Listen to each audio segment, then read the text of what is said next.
Ry havana, ho ampitomboina ho aminareo mandrakariva ary anie ny fahasoavana avy amin'Andriamanitra Resy Jesosy Kristy Tompontsika. Amen. Andeha araka hivavaka isika. Misaotra anao mandrakariva izay ry Tompo Rainay izay any an-danitra ô, fa tonga indray ny fotoana izay ahafahanay mifampizara ny mofinaina tahaka an'izao amin'ity maraina vaovao ity. Ny fanahinao masina anie lohalanina izany, mba ho voninahitra ao izay rehetra atao Tompo ary mamindrafo aminay. Amin'ny anaran'i Jesosy, amen.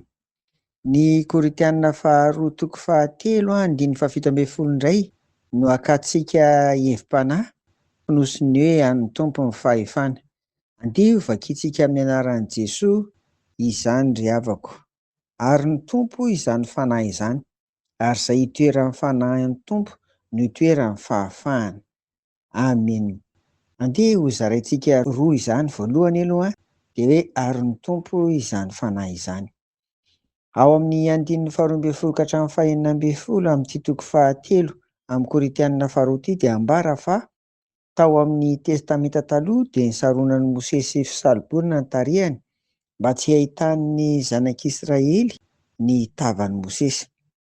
Ny lalàna dia ny Pentatioka izany no endriky ny fisalibonana manarona ny fon'ny zanak'Israely raha oharina amin'izany ry havana. Ka na dia efa tonga aty amin'ny tontolon'ny testamenta vaovao aza dia izany no misakana tsy handraisany ny famonjena izay entin'i Jesosy Kristy.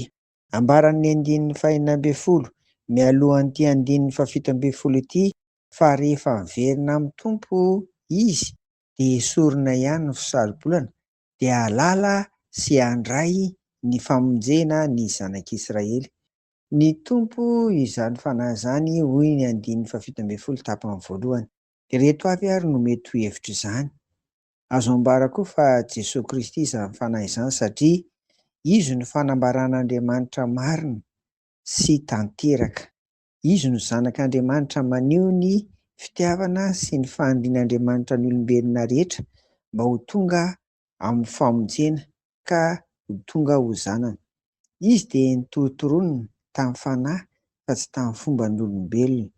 Noho izany dia Jesosy no fanahy ambara eto.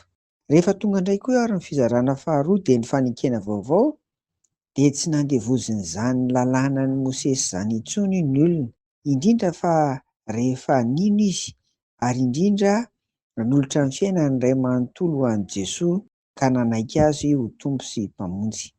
Afaka hamigejany lalàna tsy mahavonjy fa miditra amin'ny lalan'ny fahasoavana ao amin'i Jesosy Kristy. Dia izay ny dikan'ilay andininy fahafito ambin'ny folo tapany faharoa hoe ary izay itoeran'ny fanahin'ny Tompo no itoeran'ny fahafahana. Ry havako, manam-pahefana hanafaka antsika amin'ny gejany lalàna tsy mahavonjy ny fanahy. Koa dia enganitsika hanolotra ny fiainana iray manontolo ho an'i Jesosy ary. Amen. Vavaka isika. Dia misaotra anao izay Tompo anio fa ao aminao amin'ny alalan'ny fanahy masina irery no misy ny fahafahana.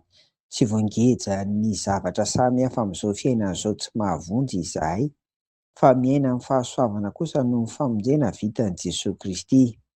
Dia engan'ny izay Tompo tsy hiverina amin'izay lalàna samihafa efa nilaozana, tsy ahitana ary tsy azahoana famonjena, fa dia hitoetra kosa ao amin'i Jesosy Kristy Tompo sy mpamonjy.